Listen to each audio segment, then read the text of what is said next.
Muy buenas tardes a todos. Quien les habla es Matías Rocha, soy consejero para la región norte del Colegio Médico. Hoy estamos organizando una actividad en conjunto con mis compañeros que pertenecemos a la Regional Norte y vamos a hablar de un tema que nos pareció muy importante. Muchas veces nos centramos en temas médicos, pero hoy vamos a hablar de la comunicación asertiva y efectiva. Creo que es un tema que muchas veces tenemos débil en nuestro día a día y creo que la forma que nos comunicamos impacta directamente en nuestras relaciones personales, profesionales y en los resultados que obtenemos. Y hoy tenemos la presencia del doctor Jorge Delgado, que es una persona que tiene y un profesional con muchísima experiencia en este tema y nos va a dar otra charla la próxima semana.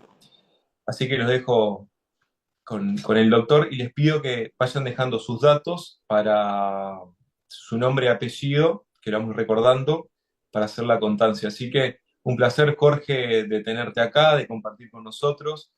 Sé que estás con una agenda muy apretada, pero te agradezco en nombre de todos los colegas y desde el Consejo Regional Norte, en nombre de mis compañeros, en agradecer de dar tu tiempo para ayudar a la formación continua profesional. Bueno, buenas tardes para todos. Gracias, Matías, por la presentación. Realmente para mí es un placer estar de nuevo en el Colegio Médico. Supe estar muchas veces hablando de muchos temas diferentes hace algún tiempo. Y la verdad que este tema de la comunicación que tú decías es algo que a nosotros en las facultades nuestras lo damos por descontado. Aparentemente uno dice un médico, un psicólogo, alguien que trabaja en la salud y que pasó por la facultad se tiene que saber comunicar. Y sin embargo, no es tan así. Voy a tomarme un segundo para compartir una presentación y enseguida vamos a empezar con el tema. Fundamentalmente, este enredo de cables es el mismo enredo que tenemos nosotros a veces en nuestras cabecitas cuando creemos que nos estamos comunicando bien. Y esto que dice acá, que una buena comunicación puede salvar vidas y que un malentendido puede arruinar una vida, todos ustedes lo deben saber muy bien, pero a mí me ha pasado hasta personalmente de que un malentendido puede hacer que una persona quede arruinada para siempre. Entonces, como descontamos que las comunicaciones ya están siempre bien, que funcionan, que no tienen problemas, que nosotros podemos llegarle a la gente sin ninguna dificultad, me pareció cuando me planteó Matías el tema de que esto podía ser muy interesante porque nosotros damos comunicación en las empresas, comunicación en varios ámbitos. Sin embargo, en el área médica aparentemente es poco lo que se usa y nosotros tenemos que entender definitivamente que nosotros somos responsables cuando nos comunicamos. Dime un segundo a ver si puedo sacar la barra esta que me molesta. Ahí está.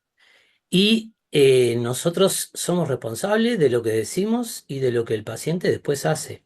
Y muchas veces creemos que el paciente nos entendió y realmente no es así. Y sinceramente, en todas estas cosas es bueno que las pongamos claras desde el primer momento. Entonces, cuando hablamos de una comunicación efectiva, estamos hablando también de una comunicación asertiva, que son palabras que nos suenan muy conocidas, pero que realmente después nosotros, cuando las vamos a usar, resulta que no son tan como nosotros pensábamos. Entonces, fíjense en que nosotros cuando hablamos de este tipo de comunicación, tenemos que tener la seguridad que del otro lado no solo entendieron las palabras, sino que entendieron el significado de las palabras, pero además que les quedó claro qué es lo que nosotros buscamos con lo que estábamos diciendo. Y muchas veces nos pasa que estamos con el problema de que creemos que si lo hablamos rápido y que si la persona hizo así con la cabeza, movió la cabeza, ya está, ya alcanzó, ya entendió. Sin embargo, nosotros tenemos que pensar que el paciente hay que educarlo, como dice aquí, porque mejora el servicio, mejora la calidad de la atención y disminuye el riesgo y el paciente mejora. Es increíble el poder que tiene la palabra, el poder que tiene cuando tú le decís a un paciente, quédate tranquilo que vas a estar bien. Ya solo con eso estamos logrando hacer terapia y estamos haciendo medicina terapéutica. Y entonces, cuando le damos realmente el valor que tiene, es que nos damos cuenta. A mí me va a gustar empezar por lo llano, porque como me imagino, todos somos de diferentes especialidades, algunos de medicina general, pero la mayoría trabajamos en otras cosas, y todos damos por sentado un montón de palabras que las decimos a diario, y a mí me gustaría preguntarles, aunque no me contesten, porque yo sé que en streaming es difícil, pero ¿existe la realidad? Y me gustaría darles 2 segundos nomás para que ustedes se contesten. Y la realidad no existe.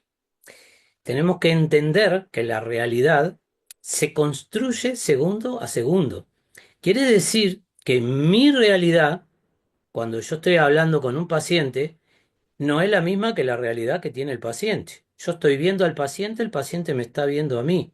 Yo estoy haciendo el trabajo profesional médico y el paciente es el que supuestamente viene en busca de soluciones a los problemas que tienen. Y esto que dice acá del 6 al 9, yo solo lo pongo para que tengamos claro que los dos tienen razón. Yo tengo razón y el otro también tiene razón. Entonces tengamos claro que las realidades cuando estamos atendiendo un paciente o en casa, en cualquier tipo de trabajo, en el viaje, manejando, en el ómnibus, donde sea, las realidades de todos son diferentes. Hay tantas realidades como seres humanos.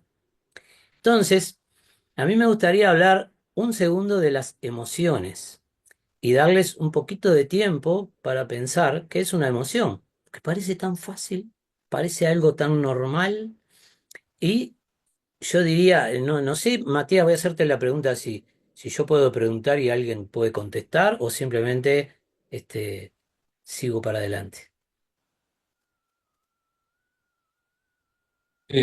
No creo que no te pueden responder por vía streaming. Está perfecto. Bueno, entonces, la pregunta de qué es una emoción, yo parto de la base que todos sabemos lo que es una emoción, pero sin embargo, yo les haría la pregunta para que ustedes se las contesten. El amor, la tristeza, el enojo y muchas otras cosas, ¿son una emoción? En los libros dicen que son emociones. Cuando estudiamos medicina, cuando estudiamos psicología, yo pasé por las dos facultades, la emoción, y cuando leemos la poesía, el amor es la emoción más pura, la mejor que hay, la de una mamá hacia un hijo. Y yo les diría, la emoción es algo que tiene una altísima intensidad, tiene tanta intensidad que puede lograr que una persona muera de una emoción y dura poquito, dura segundos, a veces minutos. Entonces, yo le pregunto a ustedes para que se pregunten interiormente, cuando yo estoy enamorado, ¿será una emoción? ¿El amor dura segundos o el amor dura mucho tiempo? Cuando yo estoy triste un segundo o estoy triste mucho rato? Cuando yo estoy enojado, ¿me enojo también un segundo o mucho? Es decir, que todas estas cosas que, ese vocabulario que usamos en la comunicación y que le llamamos emociones, no son emociones. Entonces, ¿qué son todas esas cosas? Todas esas cosas son sentimientos, porque un sentimiento, yo le voy a dar definiciones sencillitas, no la vamos a complicar, porque hoy sabemos que una emoción y un sentimiento, todo lo que pasa en el cerebro y los neurotransmisores y las hormonas y todo lo que trabaja, pero vamos a ir a lo sencillo. Un sentimiento es de larga duración y de bajísima intensidad. Entonces el amor, la tristeza, como decíamos, y el enojo es un sentimiento, no es una emoción. Y miré que hay una gran diferencia entre estas dos cosas. Y lo que a mí me gustaría que nos quedara claro a todos que aquellos que trabajan, yo creo que aman la medicina, aman ayudar a otros, lo hacen y no lo hacen desde la pasión, porque apasionado, con una pasión, podemos estar minutos nomás. Yo le voy a decir que las emociones clásicas más grandes es la ansiedad, pero la ansiedad de niveles altísimos, del ataque de pánico. La ira, no el enojo, la ira sí es una ansiedad. Yo cuando entro en ira, puedo llegar a hacer cualquier cosa y después tomar conciencia. La depresión profunda es una emoción y algo que no tomamos en cuenta, una emoción es cuando yo siento asco. ¿Vieron cuando vemos algo y hacemos ¡ah, qué asco! Bueno, eso que dura segundos también es una emoción. Entonces, ¿cómo hacemos nosotros si decimos que amamos el trabajo que hacemos, si el amor es un sentimiento, pero nosotros lo hacemos más allá de eso? Porque por algo trabajamos y hacemos guardia de 24 horas, hacemos especializaciones, nos mantenemos al tanto de los cambios y seguimos actualizándonos y trabajamos tanta cantidad de horas.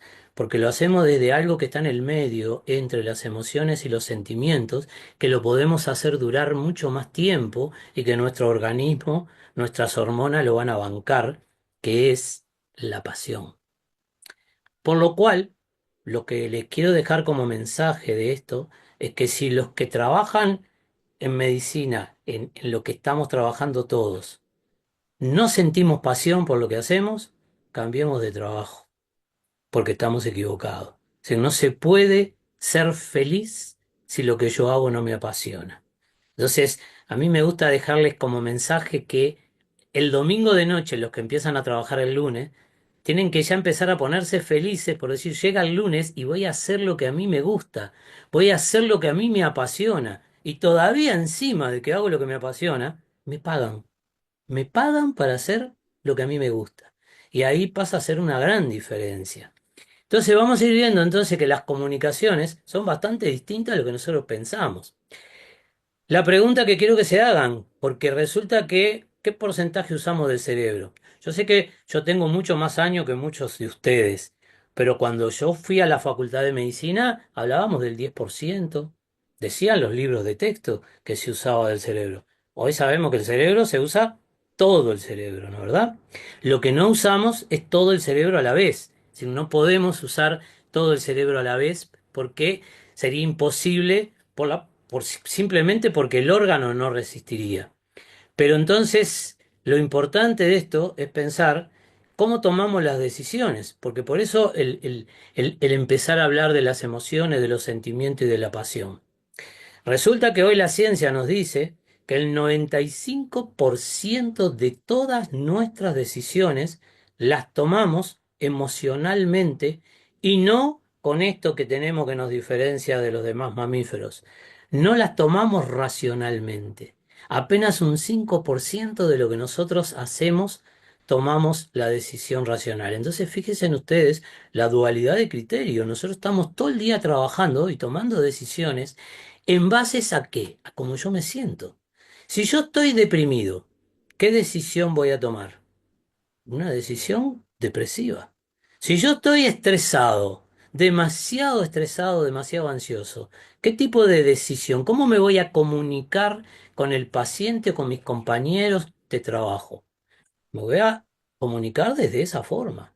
Entonces, es muy importante que tengamos claro cómo nos sentimos nosotros, cómo estamos para hacerle frente a ese trabajo que nosotros estamos haciendo.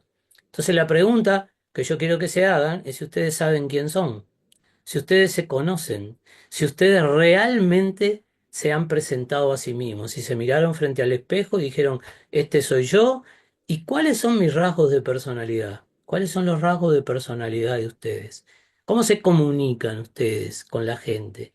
¿Ustedes se comunican de una forma racional o emocional? Ya sabemos que es más emocional que racional. Ahora, dependen mis rasgos de personalidad, que yo no me voy a meter en eso. Hablar de personalidad da para varias horas. Pero sí que cada uno de nosotros, les puedo asegurar, no se conoce. No nos terminamos de conocer nunca. Cuando terminemos esta charla, aquellos que hayan participado, van a ser otras personas, van a ser diferentes, mejores o peores. Les puede gustar o pueden haber dicho perdí el tiempo, pero no importa. Sea lo que sea, su cerebro ya cambió.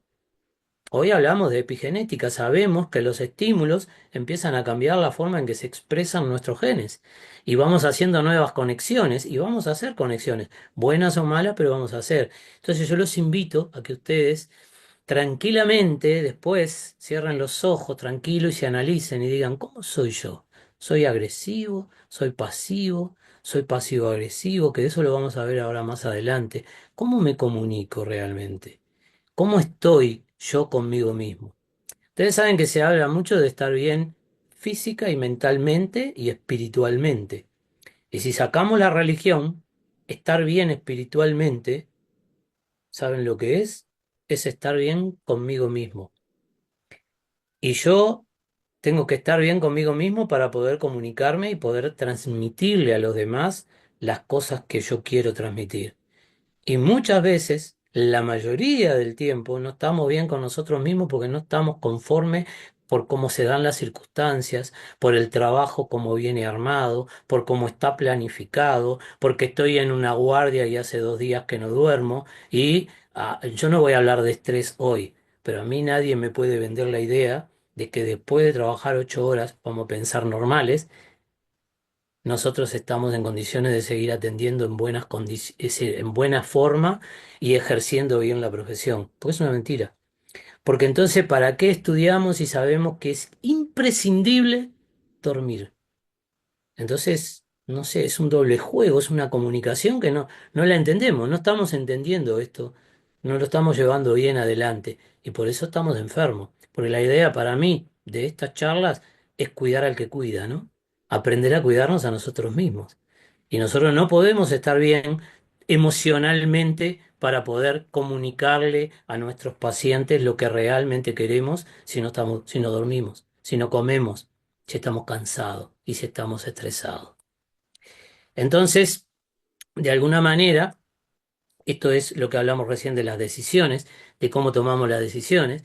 Y yo quiero quitarle la parte lírica de la película, ¿no? Porque acá, vamos, estamos en el Uruguay, que podemos hablar de deporte, jugamos con la garra charrúa, tenemos corazón, metemos corazón en todo lo que hacemos. El que se enamora es el corazón. Señores, todo pasa por el cerebro. Absolutamente todo pasa por el cerebro.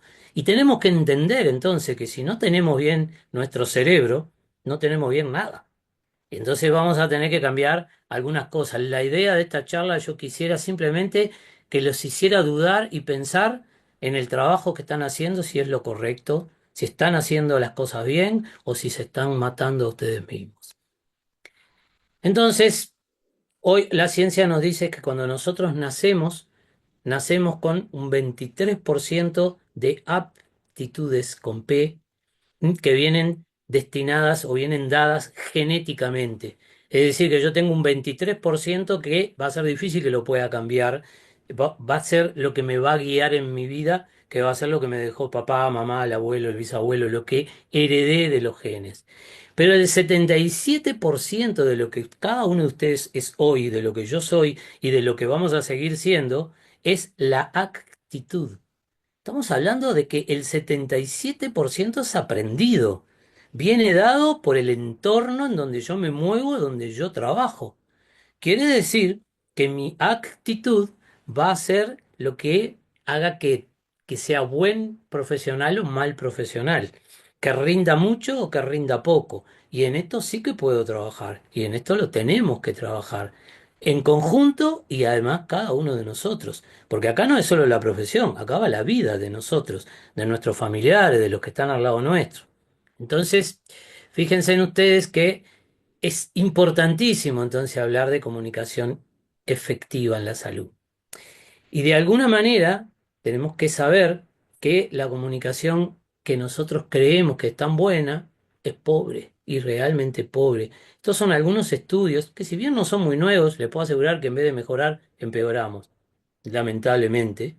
Pero fíjense en que la principal causa de eventos adversos en los hospitales es la pobre comunicación, la mala comunicación.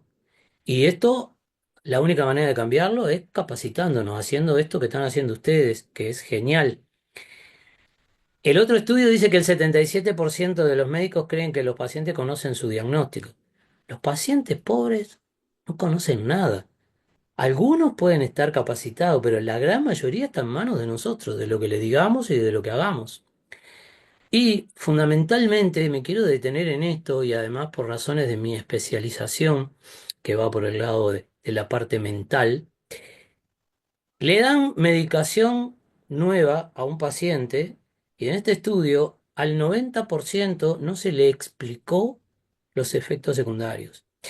Y mire, a mí me llegan quejas de todos lados, y creo que a ustedes tal vez también, depende de de la especialización, de que los médicos se quejan y los psiquiatras y los psicólogos, todos nos quejamos de que los pacientes no adhieren al tratamiento o no hacen las cosas bien. Y yo siempre digo, vos te preguntaste si le explicaste, si te entendió, si realmente tenía claro. Bueno, este estudio habla de que el 90% señalaron que no se le explicaron los efectos secundarios. Entonces, ¿cómo va a adherir un paciente si la comunicación es tan mala? Si nosotros recetamos una simple aspirina y sabemos que si leemos los efectos secundarios no la tomaría nadie. Entonces, ni que hablar con medicaciones diferentes, ni que hablar, en nuestro caso, con los psicofármacos.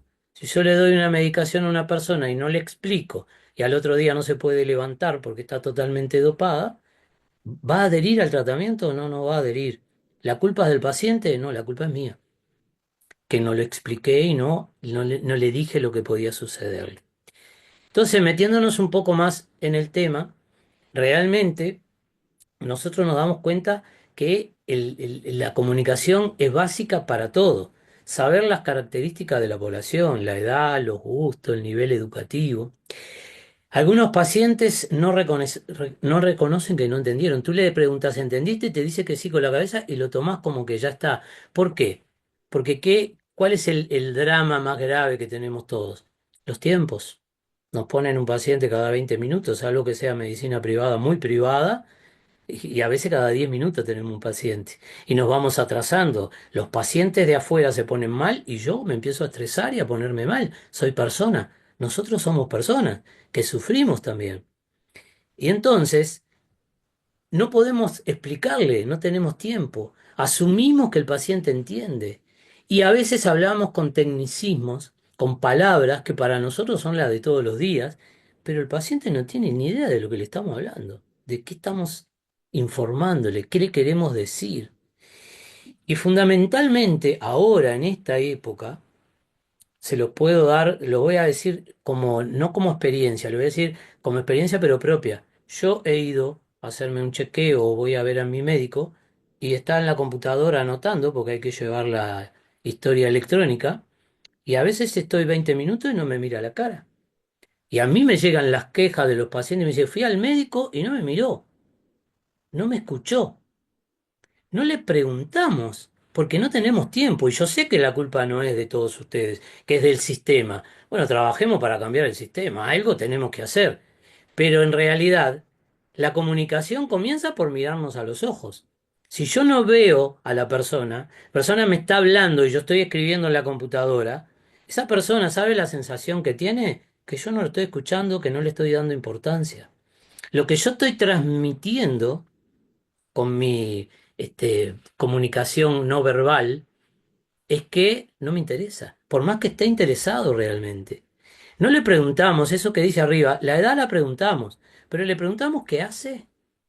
Yo le soy sincero, la mayoría de las veces el médico no tiene idea cuál es la profesión del que tiene enfrente. Pero mire que cambia, porque no es lo mismo tener a un bombero, tener a un policía, tener a una ama de casa, tener a alguien que tiene familia o que no tiene. Es muy diferente cómo le tengo que explicar, cómo le tengo que decir, cómo le tengo que hablar y cómo lo tengo que tratar. Y eso es comunicación. Y esa comunicación, lamentablemente, no solo que no nos las enseñan, sino que además la vamos perdiendo, nos vamos deshumanizando y no nos damos cuenta. Entonces, cada vez todo esto parece que se simplificó con la inteligencia artificial y la computadora, pero resulta que se nos complicó la vida, porque ahora es más difícil que antes. Entonces, nosotros tenemos, cuando estamos con un paciente y si está con un familiar, porque va a depender, hablamos de la edad, no es lo mismo un niño que un adulto mayor, que un adulto mayor que no entiende, que está con un familiar. Yo le tengo que explicar a los dos en una comunicación realmente abierta, que me entienda el paciente y me entienda el familiar. Y tratar de hacer lo que hacen los ingleses, repreguntar. ¿Usted me entendió? ¿Qué es lo que entendió de lo que yo le dije? Y yo sé que todos me dicen lo mismo, no tenemos tiempo, es difícil, es muy complicado en el sistema que tenemos. Bueno, pero lamentablemente estamos desarrollando mal nuestra profesión. No nos quejemos porque estas cosas también traen otro de los problemas que estamos viviendo ahora, las demandas por los problemas que hay. Muchas veces nosotros no tenemos la culpa, pero no tenemos la posibilidad tampoco de hacer las cosas tan bien como quisiéramos. Entonces tenemos que tratar de ser muy, pero muy cuidadosos y fundamentalmente no solo con el paciente, sino con nuestros compañeros, con la enfermera, con la nurse, con el portero, con todos. Tenemos que estar de acuerdo y tenemos que podernos comunicar. Entonces, recordando, porque esto se sabe hace mucho tiempo, ustedes saben que de lo que leemos apenas retenemos el 10% y que de lo que escuchamos el 20%. Y ahora yo le digo a ustedes, de todo lo que ustedes le dicen al paciente, el paciente solo se va a llevar el 20% y nos queda el 30% si le mostramos algo escrito o un dibujito, cuando le explicamos, le hacemos el dibujito, ya lo tenemos, le va a quedar un 30%. Y si lo vemos y a su vez lo oímos, un 50%. Si lo discutimos con otro, es decir, con el paciente, si nos pregunta y tenemos el tiempo de explicarle, un 70%. Y nos queda el 80% de lo que hacemos nosotros. Y fíjense en esto que importante. Cuando nosotros realmente aprendemos, y yo digo, ojalá hubiera sabido esto cuando yo era estudiante, ¿no? Porque en esa época no tenía ni idea de que era así la cosa. Nos queda el 85% de lo que le enseñamos a otro. Quiere decir que el que aprende realmente, cuando yo le estoy hablando y explicando al paciente qué tiene que hacer, cómo tiene que cuidarse, qué tipo de vida tiene que llevar, cómo tiene que alimentarse, soy yo. Porque el que aprende, el 85%, es el que enseña a otro. Es decir, que realmente el que está aprendiendo no es el paciente. El paciente, con suerte, si nos escuchó, se lleva el 20%. Fíjense si habrá que tener cuidado con este tipo de cosas que las pasamos por alto. Entonces, fundamentalmente, en todo este tipo de problemas, esto es un estudio en 14.000 personas, pero es solo para que veamos que ya está estudiado desde hace muchísimo tiempo, esto del 2012. Hay estudios muchísimos más nuevos, que yo no me preocupé en actualizarlo, porque cuando lo miré, dicen lo mismo. Los mecanismos de comunicación no están estandarizados. Entonces, ¿qué pasa? Si estoy en una mutualista, estoy en un hospital, normalmente no es fácil comunicar al colega o a la nurse o a quien está trabajando conmigo. Usamos siglas y abreviaturas que yo a veces leo cosas y yo no entiendo. Realmente no sé qué quieren decir. No sé qué quisieron decir con eso. La comunicación no adecuada en los cambios de turno. Esto es lamentable, pero cuando hay cambio de turno en un sanatorio y están las personas hospitalizadas, internadas, de una nurse a la otra desaparece la medicación. Cambia lo que estaban tomando y vos vas a preguntar y resulta que dice, no, es lo que yo tengo anotado acá, fue lo que me pasó, me pasaron del turno anterior. Y cuando hablas con el médico dice, no, esto no es lo que yo dejé. ¿Y qué pasa con el paciente? Yo he visto interrupciones de antibióticos y después los problemas que vienen. He visto personas que se mueren de dolor, pero dice que no le recetaron calmante. No hay calmante. Este tipo de cosas pasan todos los días. Y estos son estudios que los hacen en miles de personas, pero en realidad nosotros lo vemos a diario. Falla en la elaboración o en la confirmación de la agenda médica. Por supuesto que falla totalmente. La culpa siempre la tiene el pobre médico, pero en realidad a veces las fallas son simplemente administrativas. Y ni que hablar que a veces también fallan los diagnósticos y a veces también nos falla, por ejemplo, que a una persona nosotros queremos que se haga determinado análisis o determinada paramédica o queremos que se haga una ecografía y no se la hace porque no entiende. No le explicamos, no le pudimos llegar que entendiera lo importante que era que se lo hiciera en tiempo y forma y bueno, y quedamos por el camino. Y después la culpa la tiene el paciente o la tiene alguien que no sabemos quién es. Entonces tenemos que usar elementos claves, usar actitud y tono de voz afectuosa y amable. Señores, les puedo confirmar que hay personas que vienen a quejarse, voy a hablar de mi experiencia, mi atención, la gente que atiendo yo, que me dice, el médico realmente me trató mal. No solo no me miró, sino que estaba ofuscado. sino que parecía que estaba enojado con el mundo. Y esto es lo que hablábamos antes de las emociones. Yo antes de ponerme a atender, debería hacerme un autoanálisis, cerrar los ojos, respirar 3 veces por la panza, aflojarme y decir, bueno, voy a empezar la consulta. ¿Cómo estoy hoy? Yo sé que ustedes y nosotros somos personas. Si me peleé con mi esposa en mi casa, no estoy en las mismas condiciones. Ahora, el pobre paciente no tiene la culpa. Y si yo no estoy en buenas condiciones, si estoy enojado, si estoy ansioso, si estoy estresado, si no comí, porque yo hablo con colegas que me dicen, yo hoy no tuve tiempo ni de tomar un café. Bueno, señores, empecemos a cambiar alguna cosa porque nos estamos matando, ¿no? Y estamos dando una mala atención sin querer. Y no nos estamos comunicando. Todo esto pasa por la mala comunicación. Pedirle al paciente que lo explique con sus propias palabras lo que nosotros le dijimos, eso sería lo ideal. Yo sé que no podemos, yo sé que es muy difícil, pero tenemos que intentar por lo menos que nos diga lo básico. Te dije que tomaras esto cada 8 horas y después preguntarle, ¿cada cuánto te dije que tomaras esto? O dárselo por escrito, pero a veces se lo damos por escrito y las personas, ¿cómo sabemos que lo lee o que no lo tira? Y ahora con esto de eliminar los papeles en determinados lugares ya no te dan nada, no te dan nada por escrito, queda en la historia. Y así las cosas se nos van pasando. Nosotros tenemos que preguntarle a los pacientes y utilizar preguntas abiertas. Y nos estamos olvidando en la consulta de eso. Porque si la pregunta me la puede contestar con sí o no, yo digo, ¿cómo estás? Bien, mal. Eh, ¿Te tomaste la medicación? Sí, no. Las preguntas tienen que ser abiertas. ¿Cómo te fue con la medicación que tomaste? ¿Cómo te sentiste? Explícame cada cuánto la estuviste tomando. Preguntas que me tenga que aclarar. Ahora, ¿qué pasa? Si a los 10 minutos tengo otro paciente que me están golpeando la puerta, me olvido de esto. Pero esto es básico en comunicación. Si yo no hago preguntas abiertas, voy a recibir siempre un sí o un no. Y con eso me voy a quedar. Entonces, el paciente realmente necesita que le enseñemos, que le eduquemos y que le informemos. Yo estoy trabajando para una fundación que se llama claramente Salud Mental y en eso nosotros lo hicimos por 5 cosas que me parecen básicas. Informar, educar, promocionar, prevenir y capacitar.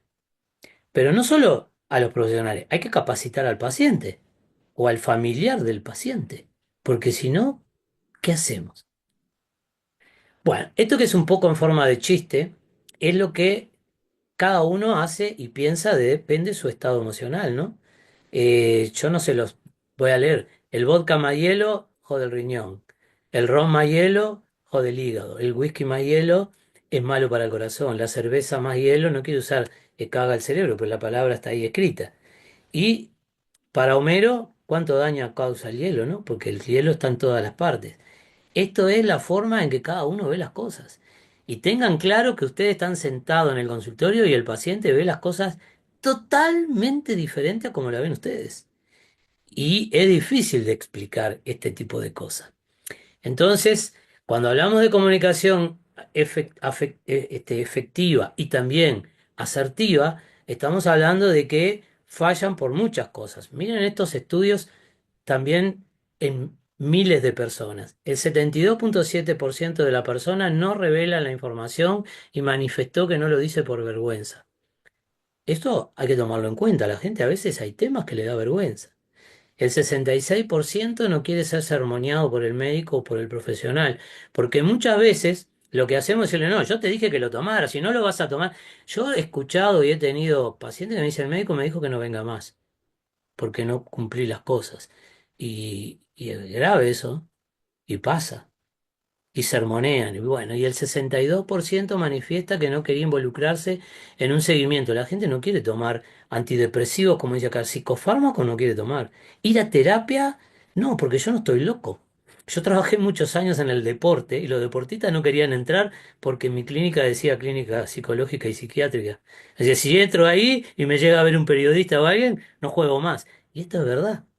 La gente no quiere. Y el 51% no deseaba que la información quedara en la historia médica. Depende qué tipo de patologías la gente no quiere, porque queda con el estigma, quedó con la cruz hecha. Y acá dice de vuelta que el 90% de los pacientes declaran no haber sido informado de los efectos secundarios y yo quiero recalcarlo y recalcarlo y recalcarlo. Hay que informar por lo menos lo básico de qué le va a pasar con lo que va a tomar o con lo que le estamos mandando a hacer, porque es vital y nos te estamos olvidando, ¿no? Y acuérdense que cuando hay una buena comunicación con el paciente y con el familiar, la recuperación es mucho más rápida. Hoy sabemos por estudios de estos últimos años que cuando hay alguien internado, si trabajamos con el paciente y con la familia y trabajamos con el entorno, la persona se recupera mucho más rápido y además no se vuelve a tener, no vuelve a tener recaídas. Y hay estudios que los dicen con lujo de detalle, entonces usémoslo a nuestro favor. Ahora, para todo esto, ¿qué tenemos que tener nosotros? Equilibrio. Tenemos que estar equilibrados. Y debemos mantener unido, como dice acá, lo interior y lo exterior. Está difícil, ¿eh? Lo visible y lo invisible, lo conocido y lo desconocido, lo temporal y lo interno, lo antiguo y lo nuevo. Mantener el equilibrio es lo más difícil. Primero, nosotros sabemos que cuando estamos en equilibrio estamos muertos, así que estar en equilibrio no nos conviene estar mucho, ni nosotros ni los pacientes. Pero en realidad, nosotros no estamos todo el día igual. No atendemos al primer paciente igual que al último. Nosotros vamos cambiando a medida que va pasando el día, a medida que vamos gastando nuestras energías, a medida que nuestro cortisol se va gastando. Cuando llegan las noches, ¿qué pasa? ¿Nosotros no somos humanos? ¿No nos baja el cortisol y nos sube la melatonina y no nos viene el sueño? Y peleamos contra eso. Y algo que yo me acuerdo que la primera vez que di charlas sobre el problema de las adicciones dentro de los equipos médicos y en la salud, tuve algunas agarradas después en las preguntas porque no queremos confirmar que para estar despierto recurrimos a las anfetaminas y a otro tipo de cosas. Y sí, es lamentable, pero el nivel que hay de consumo de psicofármacos automedicado, no solo de las personas, automedicado de los propios médicos y de estimulantes, es terrible. Entonces, por más que guste o no guste, tenemos que decirlo y tenemos que saberlo. Entonces, recuerden, solo como base, que cuando las personas que tenemos enfrente están deprimidas, están en el pasado, pero cuando yo estoy en el pasado, también estoy deprimido. Es un exceso de pasado. Y que la ansiedad es exceso de futuro. Y si la ansiedad es exceso de futuro, y es algo que todavía no pasó, y es algo que está por venir, ¿cuál es el problema que tenemos nosotros de la ansiedad que además nos lleva al estrés? Es que estamos trabajando sobregirados, estamos trabajando con tiempos que no son los normales y estamos corriendo de atrás. Y si hacemos las cosas bien, la obsesión es exceso de presente. Estamos demasiado en el presente, se nos va el futuro. Entonces, siempre vamos a tener un problema. Entonces, lo que tenemos que hacer es intentar de alguna manera remediarlo. En la comunicación existen barreras. Primero, lo que nosotros se nos planta un paciente enfrente o un colega o lo que ustedes quieran, un hijo, mi esposa, mi madre, mi padre, un amigo.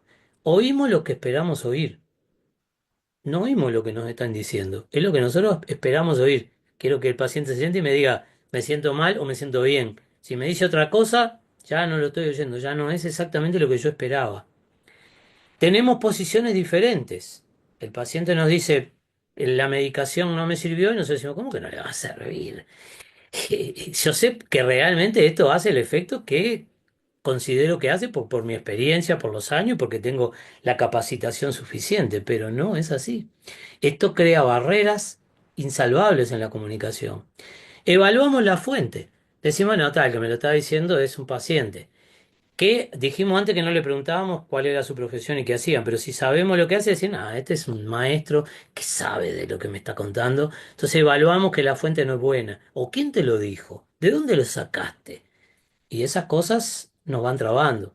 Hacemos caso omiso a la información que contradice a lo que nosotros ya sabemos. Es decir, que nosotros consideramos que las cosas que sabemos son tipo sagradas. Esto es así porque es así. No, no, no siempre es así. ¿Qué dijimos al principio? Que la realidad no existe y que la realidad se construye segundo a segundo. Entonces, lo que nosotros creemos que sabemos, dentro de 10 segundos ya no era así. Y hoy las ciencias y las neurociencias nos están diciendo que lo que sabíamos ayer hoy ya cambió. Ya no era así, ya no es tan así. Por eso es que es tan importante esto que hacen ustedes de capacitar en forma permanente. Esto está cambiando continuamente.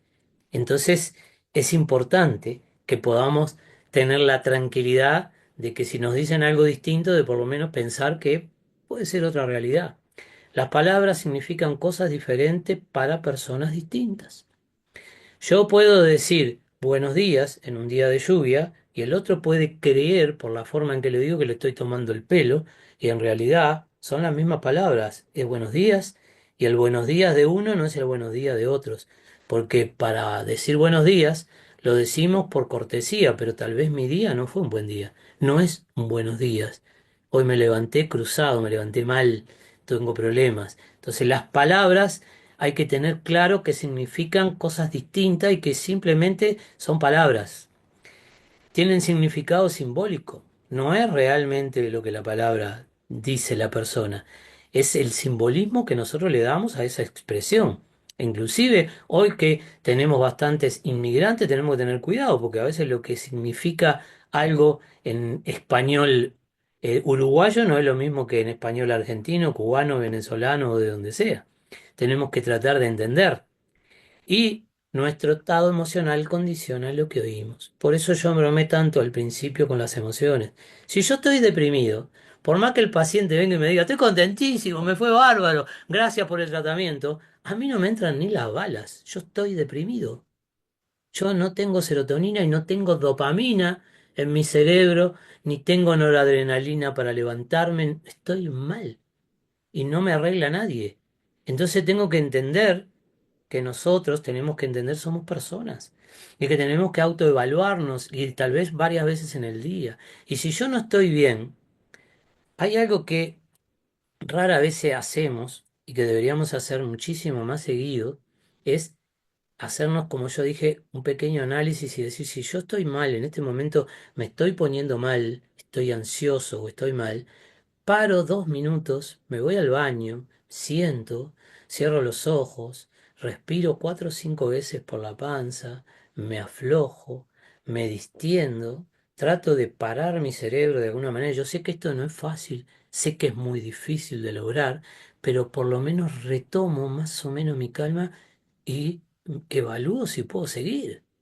Porque hay momentos en que estamos atendiendo y no estamos en ese momento capacitados para poder seguir haciéndolo. Y hay que poder decir basta. Hay que tener la suficiente humildad para decir hasta acá llego y no puedo. Hoy no es mi día. Todo el mundo tiene momentos buenos y momentos malos. Pero recuerden que nuestro estado emocional va cambiando a medida que pasan las horas. Porque nuestros neurotransmisores y nuestro cortisol y nuestra glucosa y todo lo que pasa en nuestro organismo va cambiando de acuerdo a cómo vino el día. Entonces tenemos que saber, y además podemos tener, como todos, un montón de patologías, ¿no? Que a veces nos olvidamos, porque yo siempre me pregunto, ¿cuándo los que trabajamos en salud nos tomamos el tiempo suficiente para el chequeo nuestro, para saber cómo estamos nosotros, cómo estamos funcionando? Y esto le guste a quien le guste y le duele a quien le duela. Yo estoy asustado cuando voy a algunos sanatorios o a algunos hospitales de ver el grado de obesidad que hay en el personal, mucho más a nivel de las enfermeras y las nurses, pero también de los médicos. Señores, el tener el peso adecuado es también para nosotros. ¿Nos movemos? ¿Nosotros caminamos? ¿Hacemos ejercicio? El ejercicio que le decimos a todo el mundo que es maravilloso, que hace milagros en la vida de las personas. ¿Comemos sanamente? ¿Tratamos de no tomar alcohol? ¿No fumamos? ¿No consumimos ningún tipo de droga? ¿Realmente nos cuidamos? ¿Nos chequeamos? ¿Vemos cómo está nuestro colesterol? Miren que son cosas que parecen fáciles, pero en realidad no las hacemos. Tomen conciencia, porque la vida de ustedes también es limitada igual que la de todos. Entonces nosotros tenemos algunas formas de comunicarnos que me gustaría que las pudiéramos aclarar. Tenemos la comunicación pasiva o sumisa, que es aquella comunicación que no importa lo que nos digan, nosotros no reaccionamos porque nuestra forma de ser, nuestros rasgos de personalidad son sumisos y entonces estamos siempre con la cabecita baja y decimos, bueno, sí, ¿qué le vamos a hacer? Me pusieron otro paciente más y bueno, voy a hacer lo que no tengo más remedio. Y a todo agachamos la cabecita y vamos para adelante. Cuando nosotros somos pasivos o sumisos para comunicarnos, es muy difícil que el otro realmente nos respete, porque nos van a pasar por arriba. Y en nuestra profesión y en nuestra casa y en donde sea, nosotros tenemos que tener un tipo de comunicación adecuada. Entonces, si somos demasiado pasivos, tenemos que cambiar, tenemos que intentar ser diferentes. Una de las reglas que hay de la asertividad son los derechos asertivos. Y un derecho asertivo fundamental, que parece tan pavo, pero que resulta que no lo podemos poner o llevar a cabo, poner en práctica tan fácil, es aprender a decir no.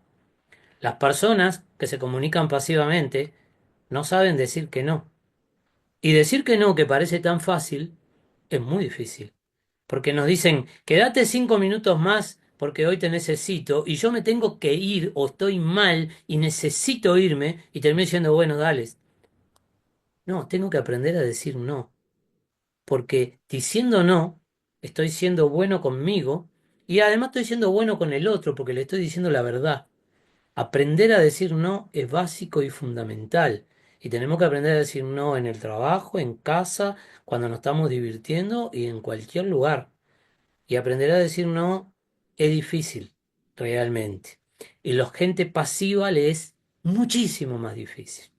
Pero tenemos gente que se comunica de forma agresiva. Yo quiero que ustedes hagan autoanálisis y digan, ¿cómo me comunico yo? A ver si ustedes pueden sacar cómo es la forma de comunicarse. La comunicación agresiva es aquella en que pasamos por arriba de los derechos de los demás. Los demás tienen derecho a decir no, tienen derecho a decir no lo sé, tengo derecho a decir no lo entendí, tengo derecho a decir me lo puede explicar de nuevo. Cuando el que está enfrente es agresivo, yo ya te lo expliqué, no te lo digo más. ¿No les pasó con algún profe cuando estaban haciendo la carrera o ahora lo que están estudiando o lo que estén haciendo? Yo ya te lo expliqué. ¿Por qué no me atendiste? No me estabas atendiendo. Así nunca te vas a curar. Tenés que hacer lo que yo te digo y me tenés que escuchar cuando venís acá. La comunicación agresiva es violencia. Estamos siendo realmente violentos. Y se da en el área nuestra y se da muchas veces, a veces en personas que no son normalmente agresivas, que tampoco son pasivas, que son esto que viene después, el pasivo agresivo. Aquel que aguanta durante todo el día cosas que no debería, soporta que le griten, que los traten mal, que le llenen la agenda o sobreagenden, que la nurse se equivoque, que la enfermera no le tomó la presión y resulta que la persona era imprescindible, no sé. Los ejemplos que ustedes quieran, que los administrativos no hicieron la tarea que tenían que hacer, que no le pasaron un resultado de un examen que era vital y resulta que no está y se perdió. Y uno va aguantando y tolera y tolera y tolera y tolera y después resulta que cuando le salta la térmica, nos salta la térmica en el lugar menos indicado. Le voy a dar un ejemplo. Me banco todo esto en el trabajo y cuando termino me voy para mi casa. Lo voy a hablar desde el hombre, pero lo mismo desde la mujer. Entonces mi esposa, que me ama y me quiere, prepara la cena, dice, pa, hoy tuvo 16 horas o 24 horas de trabajo, va a llegar realmente muerto, cansado, estresado, le voy a hacer la comida que le encanta, a preparar la cena y voy a poner velas y voy a apagar las luces. Y yo llego y como me olvidé de la llave, toco timbre o golpeo y cuando mi esposa me ve me dice, hola, cariño, ¿cómo te fue hoy? ¿Sabe cómo es la respuesta del agresivo? ¿Y cómo querés que me haya ido? Hace 16 horas que estoy trabajando y vos todavía me preguntás cómo me fue. Entonces, el pasivo agresivo explota en el lugar donde no debe y con la persona que no debe. Y lamentablemente termina agrediendo a alguien que no se lo merece. Y esto nos pasa muchas veces. Nos pasa en el tránsito que terminamos insultando a alguien que hizo algo sin querer. Porque no hay que insultar a nadie y terminamos haciendo cosas que no me quiero dar mucho ejemplo de paciente para que no se sientan agredidos, pero terminamos tratando mal a los pacientes porque nosotros estamos mal o porque el paciente anterior nos trató mal a nosotros. No quiero hablar mucho de esto porque la próxima vez vamos a hablar de cómo dar las comunicaciones malas o cómo trabajar con la mala comunicación y ese tipo de cosas que las vamos a ver más detenidamente. Y después está, de esta forma de comunicarnos, la asertiva. Y por los tiempos, que no quiero que después nos quedemos sin tiempo y empecemos a las corridas, la comunicación asertiva es aquella que realmente estamos transmitiendo lo que queremos con la mínima cantidad de palabras, de la forma más sencilla posible y que la persona del otro lado entienda lo que yo le estoy diciendo, pero que entienda realmente el sentido y la información que le estoy dando. No las palabras, sino que entienda realmente lo que yo le estoy queriendo decir. Es como, llevémoslos a otro lugar. Cuando yo le digo a alguien, este, hola, ¿cómo estás? Realmente quiero que entienda que yo estoy preocupado por saber cómo está. No que le digo hola, ¿cómo está? Porque es, es normal. O que yo le digo buenos días cuando paso. No, no, la idea de la comunicación asertiva es que yo mire a la cara, paso y le digo buenos días. Y que se dé cuenta por mis gestos y por mi voz y por el tono de mi voz de que realmente le estoy diciendo y deseando buenos días. Este tipo de comunicación es la que deberíamos tener siempre, pero hay muy poco de este tipo de comunicación. Miren, está estudiado que los males de las personas, de la humanidad, el mal más grave que hay es los errores en la comunicación. La comunicación no solo se pierden vidas, no solo hay problemas de diagnóstico, no solo hay problemas familiares, problemas de pareja. La comunicación, la mala comunicación, provoca las guerras. Esto que estamos viviendo actualmente, de las guerras o la forma en cómo se comunican las cosas, ¿eh? No es lo mismo que yo diga algo que está de onda, que todos debemos saber porque lo estamos escuchando desde que está Donald Trump, que yo no voy a hablar de política ni me interesa la política para nada. Pero no es lo mismo que yo diga el corrupto que estaba antes, que yo diga mi predecesor. Porque si yo estoy diciendo el corrupto que estaba antes, lo estoy agrediendo. Estoy agrediendo y si yo digo los que, no sé, voy a ponerle aranceles a China porque me están robando, porque son unos jodedores, yo ese tipo de palabras o de cosas que estoy usando son agresiones. Y la comunicación provoca las guerras. Y lo otro, que nos provoca grandes problemas a todos los humanos, es el problema de la baja o alta autoestima. La autoestima hace que nosotros podamos ser asertivos, que podamos manejar nuestras emociones, que podamos manejar nuestros sentimientos y hace que nosotros podamos estar más o menos socialmente bien. Cuando tengo baja autoestima, las cosas no funcionan, está todo mal, el mundo está mal, porque yo además la baja autoestima va de la mano con la depresión, con la tristeza, con la idea de que yo no valgo lo suficiente. Y la alta autoestima, que es ni más ni menos que la que vemos en algunos momentos en las personas, son aquellos que creen que los males los tienen los demás. Yo no me equivoco, a mí no me pasa nada. Yo en ningún momento tengo ningún tipo de problema. Y entonces, si pudiéramos solucionar y estar siempre con una buena autoestima y una comunicación asertiva, no habría problemas casi. Habría problemas de patología, pero ya físicas nomás, ¿no? Clásicas. Entonces, nosotros tenemos que ver cómo nos comunicamos. Tenemos que de una vez por todas entender cómo somos nosotros. Por eso esa diapo al principio que preguntaba si sabemos quién soy, cómo me comunico, de qué manera me comporto, cómo voy a actuar frente o voy a reaccionar frente a determinado estímulo, negativo o positivo. Yo les puedo asegurar que frente a estímulos grandes, que no estamos capacitados para resolver cuando pasan cosas que nosotros no pensábamos que podían pasar o que no deberían ser así. Terminamos actuando de forma que nos asombramos, terminamos diciendo, "Pa, la verdad que yo no me conocía. Disculpen, pero es un timbre nomás. Entonces, tenemos que ver realmente cómo nosotros nos comportamos y cómo nosotros actuamos. Y esto que estamos viendo aquí es simplemente para saber que yo puedo ser agresivo, puedo ser pasivo-agresivo, o puedo ser asertivo con la forma en que yo miro, con la forma en que me siento, la forma en que muevo mis manos, la forma en que muevo mi boca y la forma fundamentalmente de mi tono de voz. No es lo mismo que yo les diga buenas noches, bienvenidos, que yo diga buenas noches y bienvenidos. Es muy distinto. Es muy distinto que yo use mis manos en forma adecuada, que yo le diga, la verdad que sí, tenés razón, pero creo que te estás equivocando, porque yo estoy de alguna manera informando con mi postura.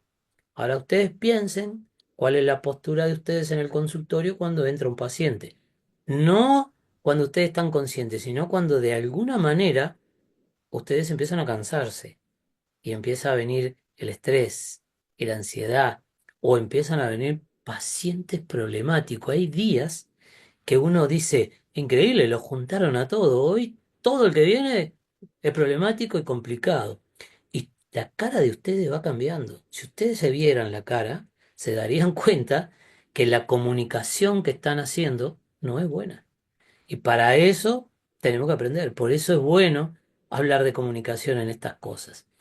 La del pasivo agresivo es exactamente lo de esto del perro y el gato. Pueden ser muy amigos, pueden pelearse, pero nosotros en determinado momento nos transformamos y realmente nos ponemos agresivos por pequeños detalles que no deberían molestarnos. Y es porque estamos mal, es porque nuestro estado emocional no está bien. Y acá voy a hablar del estado emocional de verdad. Acá es el desgaste. Es decir, ya no está funcionando de alguna manera la homeostasis en nuestro cerebro. No hay la cantidad de dopamina necesaria para que de alguna manera yo pueda sentirme cómodo y sentirme bien para poder hacer las cosas por pasión. Cuando yo hago las cosas por pasión, realmente, en forma asertiva, me están hablando y yo miro a los ojos, me sonrío, hago señales de que las cosas están bien. Estamos encendiendo si yo hago las cosas apasionadamente, bien, estoy cómodo, estoy feliz. Que estar feliz es un sentimiento también, porque algunos dicen que es una emoción, no es una emoción.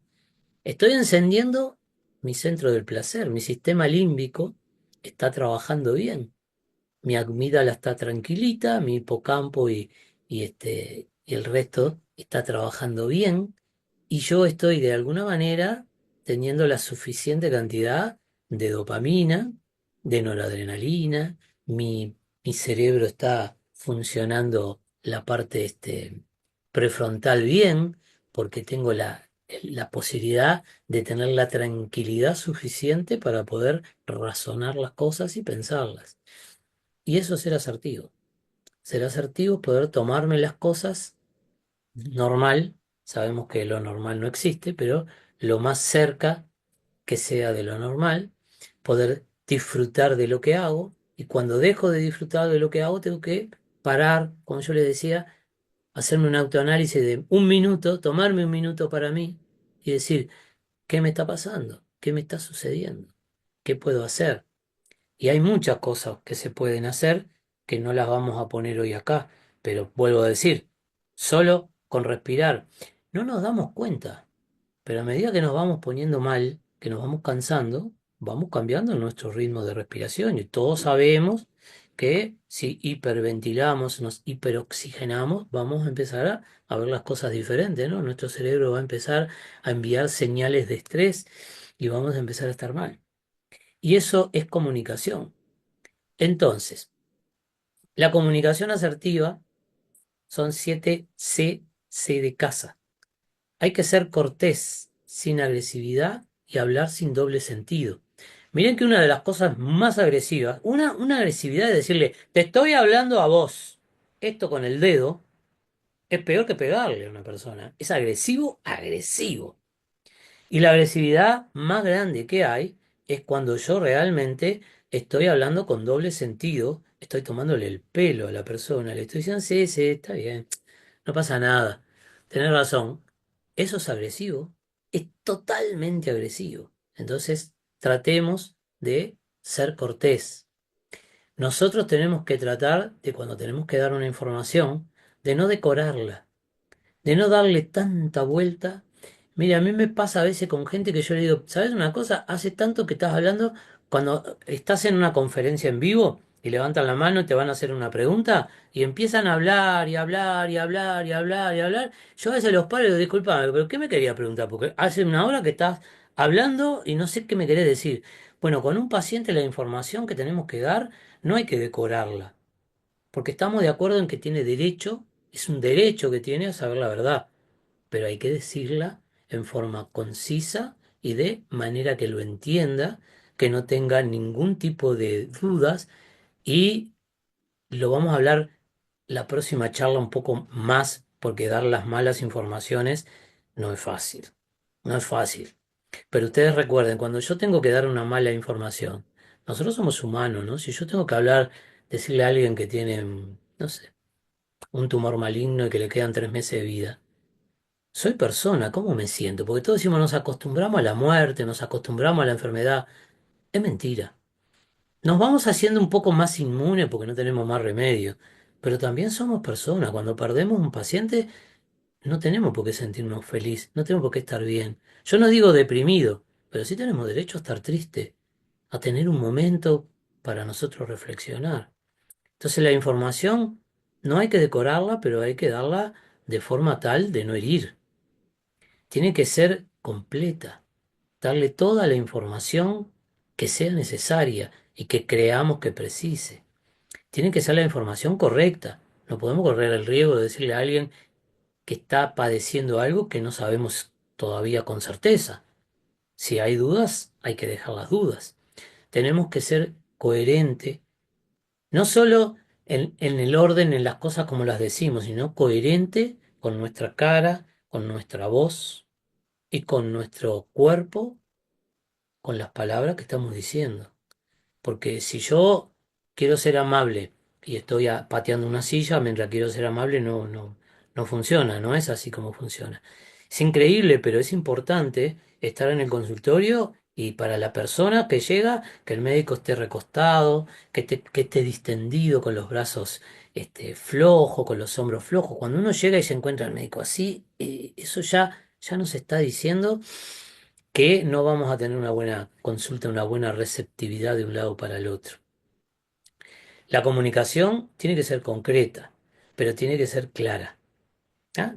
Concisa, cortés, clara y completa y concreta. Coherente y correcta. Y parece que todas hace, algunas serían lo mismo, pero no es lo mismo. Tendríamos que usarlas a todas. Sería realmente la forma de comunicarse asertivamente. Entonces, resumiendo todo esto, ¿qué nos va a ayudar? Nos va a ayudar a tener diagnósticos más correctos y mejor comprendidos. Vamos a evitar los tratamientos incorrectos. La información crítica no se va a perder, porque a veces la cosa más importante, hablamos y hablamos y hablamos, y cuando vamos a decir lo más importante, el otro ya no nos está escuchando. Ya no sabe, ya está aburrido, ya se cansó. Y lo más importante de todo esto es que la información no se transforme o no se transmita de forma equivocada, que el otro entienda lo que realmente le queremos decir. Si la cosa es grave, que entienda la gravedad. Si la cosa no es tan grave, que entienda que no es tan grave. Y si no tiene nada, que entienda que no tiene nada. Porque también sucede que las personas van, le voy a decir algunas quejas que a mí me llegan, fui al médico, me atendió muy bien, pero no voy a ir nunca más porque no me recetó nada. La gente considera que quiere la pastillita mágica, no tengo nada, pero no importa. Y en el caso nuestro de enfermedades mentales, la gente no quiere terapia, no quiere ir al psiquiatra todos los meses, quiere una pastillita que no lo dope, que no le cambie la vida, pero a su vez que le solucione todos los problemas. Quiere la pastilla mágica. En todas las especialidades pasa lo mismo. Pero nosotros tenemos que tratar de que le llegue la información real. Si no precisa nada, no tiene que tomar nada. Entonces, algo que me gustaría que les quede claro es que no prometan cuando estén demasiado felices. no respondan cuando estén enojados. Tómense eso de contar hasta 10. Vieron que lo dicen en todos lados, pero realmente no lo hacemos, no lo decimos. ¿M? Entonces es importantísimo que cuando estemos enojados, nosotros de alguna manera nos demos cuenta que no hay que hacer nada de estas cosas. Y fundamentalmente, no tomar decisiones cuando uno está triste o deprimido. ¿Se acuerda que decíamos qué sucedía cuando yo estoy triste o estoy deprimido? Voy a tomar decisiones depresivas o voy a tomar decisiones tristes. Realmente. ¿Por qué? Porque no puedo tomar otro tipo de decisiones. Porque cuando yo estoy enojado, no puedo pensar porque estoy inundado de neurotransmisores acá en la prefrontal. Estoy lleno de, de, de dopamina, lleno de noradrenalina y fundamentalmente lleno de glutamato, que está ahí.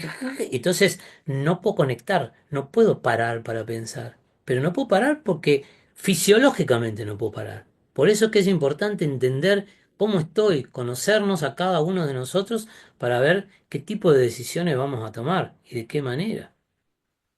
Entonces, a mí me gustaría, de todo este montón de cosas, decirles algunas cosas para que se lleven para casa, para que realmente les puedan servir. Primero, escucha activa. Nosotros oímos, pero pocas veces escuchamos. Nosotros oímos lo que nos dicen, bla, bla, bla, nos entra por acá, sacamos nuestra conclusión, pero la escucha tiene que ser activa, tanto al paciente como a los familiares.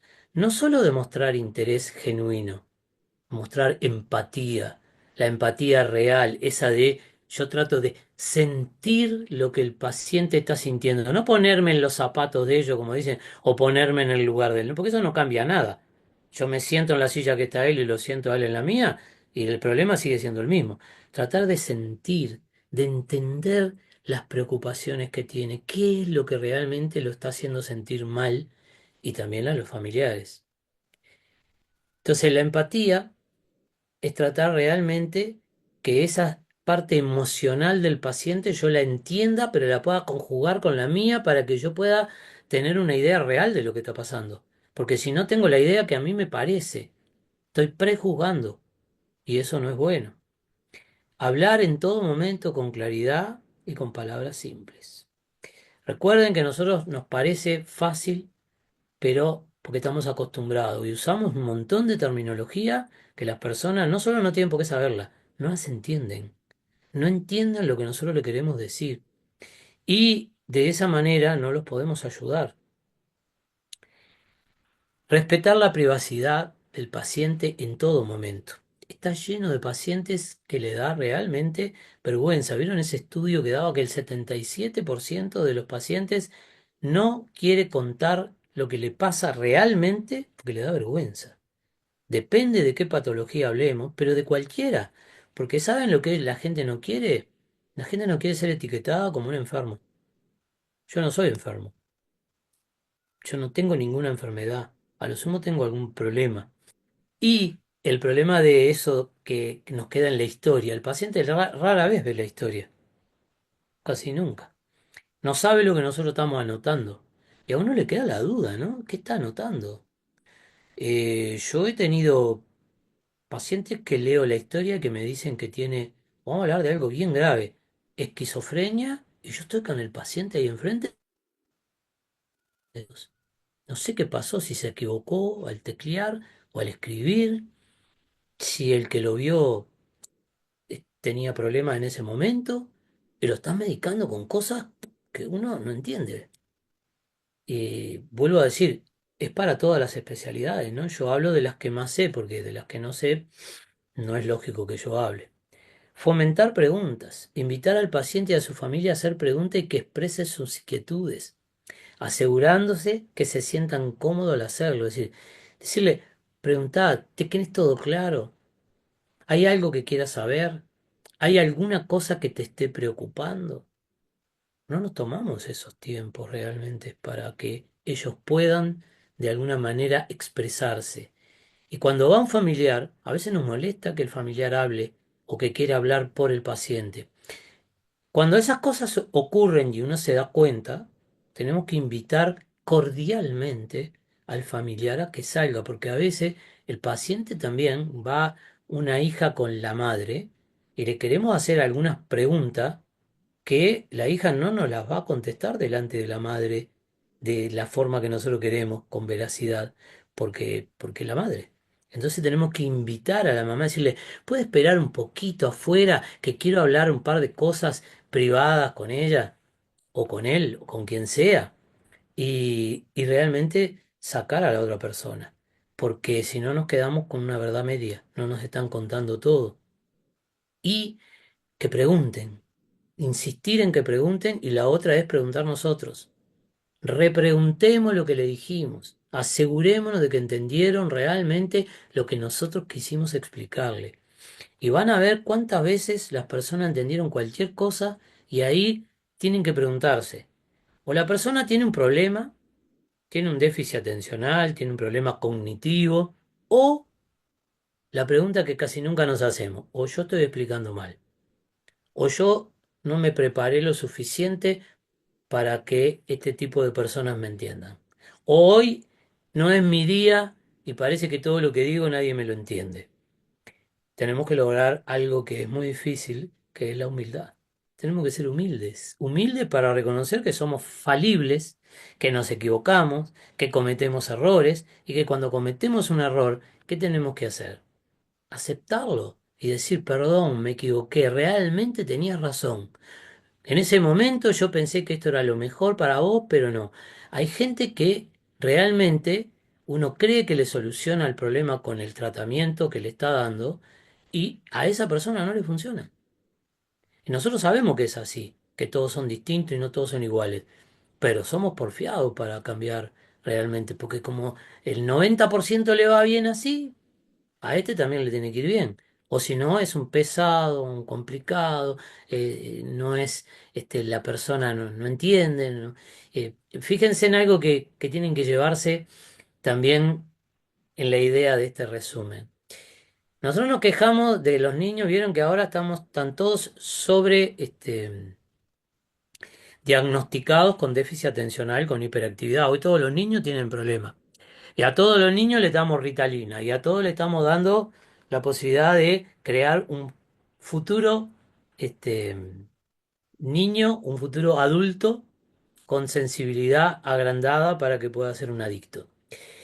Y realmente sabemos que el déficit atencional con hiperactividad, salvo que haya un problema orgánico, se cura haciendo las conexiones que nos fallan, las conexiones que no tenemos que llevan acá al prefrontal para que el niño pueda aquietarse, razonar, pensar y bajar. La Ritalina no cura eso. La Ritalina ataca el síntoma. Sin embargo, lo primero que le damos. Ahora, en la época de nosotros, vamos a hablar de los que tenemos unos cuantos años más, ¿no había déficit atencional e hiperactividad? Claro que había. Entonces hoy, nosotros adultos, háganse la pregunta ustedes. Yo, yo tengo déficit atencional con hiperactividad. Nunca me lo trataron de niño y lo tengo de grande. Y todos ustedes tienen determinado grado de déficit atencional. Y nuestros pacientes también, sean niños o sean adultos mayores. Además de todos los demás problemas que tengan. Entonces, tratemos de ver qué pasa cuando no entienden, ¿no? Bueno, acá dice información completa y equilibrada, que lo habíamos hablado. Este es el resumen. Estas dos diapos, si ustedes las quieren, después me las piden y yo se las mando. ¿Tá? Las piden por el chat y yo se las mando. Proporcionar información sobre el diagnóstico y el tratamiento y el pronóstico de manera completa, equilibrando los beneficios y los riesgos. Hay que explicarle a la gente todo lo bueno que le puede pasar si hace el tratamiento y sigue toda la información, pero también hay que explicarle los riesgos, si hay riesgos, los efectos secundarios, si hay efectos secundarios, y también explicarle que puede fallar, pero que lo más seguro es que le vaya a ir bien, y que si adhiere a todo, tiene grandes posibilidades de salir adelante. El 100% no lo podemos dar nunca, porque no sabemos, no puede, no existe el 100%, pero sí sabemos, y les puedo asegurar, que las palabras que ustedes le digan a las personas y a los familiares va a influir tremendamente en el sistema nervioso, en el sistema nervioso central, en el periférico y fundamentalmente en el sistema inmunológico. Hoy hay personas trabajando en el hospital de clínica que hacen, ayudan a los que tienen cáncer, que la gente que está a cargo son los que en la Católica yo hice el posgrado de psiconeuroinmunoendocrinología y enseñándole a respirar, a relajarse, haciendo mindfulness y dándole palabras de aliento y diciéndole las cosas positivas que tienen, no solo la gente vive más tiempo, sino que vive con mejor calidad de vida. Estamos hablando de enfermos terminales, ¿no? Enfermos o muy embromados. Y algunos que tenían pocas posibilidades de salir adelante, salen adelante. Así que la palabra es increíble lo que puede hacer. Y esto es comunicación. Y ustedes con la palabra realmente pueden lograr cosas maravillosas si se comunican bien. Entonces hay que adaptar el estilo de comunicación según las necesidades y preferencias del paciente, no según las mías, teniendo en cuenta la edad, la cultura y la situación emocional. ¿En qué estado vino? Porque si alguien me viene en un estado de depresión tremendo, por forma que yo le hable, le diga, tengo que entender en qué estado está. Pero preguntar algo como yo le decía, lo cultural. ¿Esa persona fue a la escuela? ¿Hizo el liceo? ¿Fue a la facultad? ¿Estoy frente a un profesional? Yo les puedo asegurar que es difícil, uno tiene que tratar de no dar nombre. Mi última consulta con un especialista no me preguntó qué hacía, a qué me dedicaba, ni por qué iba. Y me explicó algunas cosas, las cuales yo ya las sabía. Y cuando lo quise interrumpir para decirle, no está, eso yo ya lo... me tapó la boca. No voy a ir más a ese profesional. Pero en realidad, uno tiene que preguntar, porque si yo estoy, el paciente que tengo enfrente, es un colega y es un médico, le puedo explicar y hablar de una forma totalmente diferente. Si el que tengo enfrente es un jugador de fútbol que no terminó la escuela, pero es súper famoso, es un crack y conocido, yo tengo que cambiar mi forma de explicarle, porque por más conocido que sea y famoso que sea, su nivel cultural no da para explicarle. Y si no le preguntamos, como dijimos al principio, a qué se dedica o qué hace, si tiene hijos, si tiene familia, no se pregunta. Ustedes perdónenme, yo sé que algunos me van a decir, yo sé, yo lo hago, sí, lo haces cuántas veces, alguna vez, de vez en cuando. La mayoría de las veces no tenemos idea, es lo que, el que tenemos enfrente, qué hace para ganarse la vida. Y estoy hablando que yo voy a medicina privada, no quiero pensar, porque todos sabemos qué cambio hay, ¿no? Entre lo que es la gente que va a ACE, el que va a la mutualista y el que va a medicina privada. Cómo cambia la atención, sin embargo, no debería cambiar, ¿no? ¿Verdad? Porque los pacientes son los mismos, son personas. Seguimiento y soporte. Asegurarse de programar seguimientos y ofrecer recursos adicionales, proporcionando un continuo soporte médico y emocional. A ver, acá hay algo que en el Uruguay no, yo me voy a morir y no va a estar funcionando. Una persona que tiene una patología, no me importa cuál, así ya se ha pinchado un dedo, ¿tendrá como efecto secundario un problema emocional?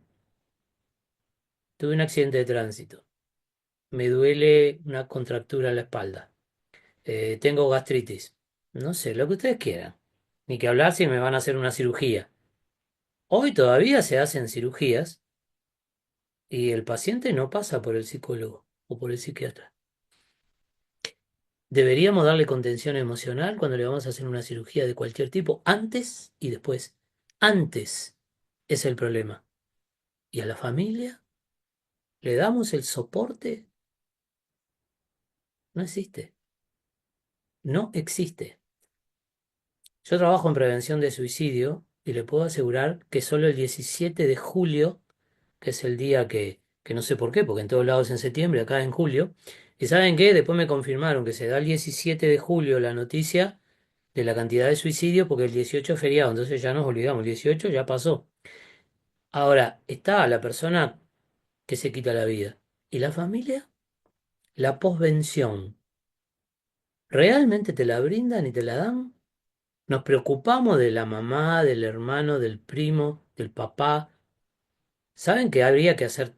Cada vez que pasa esto, habría que comunicar y hacer esto que estamos haciendo acá, en los compañeros de clase, los compañeros de trabajo. Cuando se muere un compañero de ustedes, un médico que trabaja con ustedes, ¿cómo se sienten? ¿Los contienen? ¿Ustedes tienen realmente contención emocional? Ahí en el momento, yo no digo que si la pedís, porque a mí ya me dijeron que si la pedís la tenés porque nadie quiere ir, está todo bárbaro. El asunto no se trata si quiero ir, se trata de que me la den. Entonces hay que realmente evaluar estas cosas.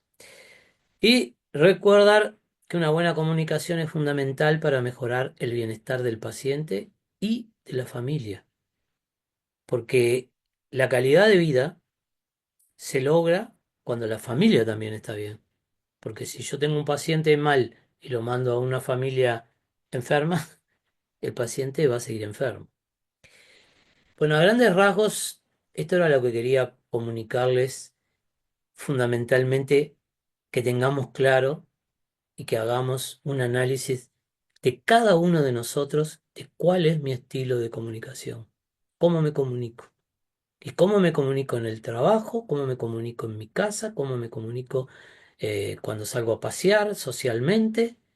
Y también, si me dicen en el trabajo soy una cosa, pero en mi casa soy otra, busquen cuál es el de verdad, porque ustedes no son dos. Cada uno de ustedes es uno solo.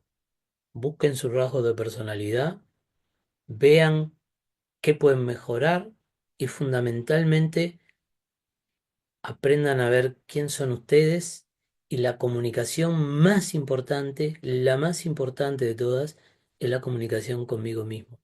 ¿Cómo me comunico conmigo mismo?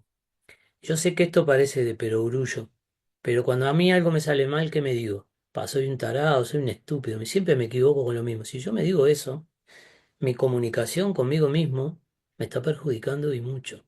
No solo mi autoestima, sino que realmente me está preparando para ser un fracasado.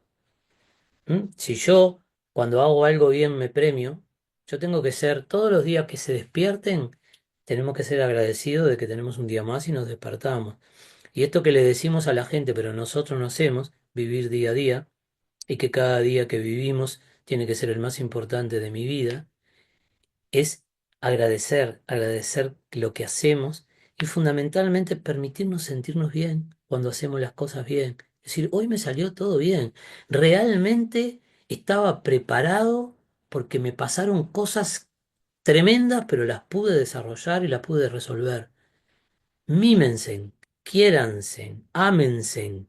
Ustedes tienen que amarse con pasión, con lo que empezamos el tema hoy. Trabajar con pasión en las cosas que me apasionan.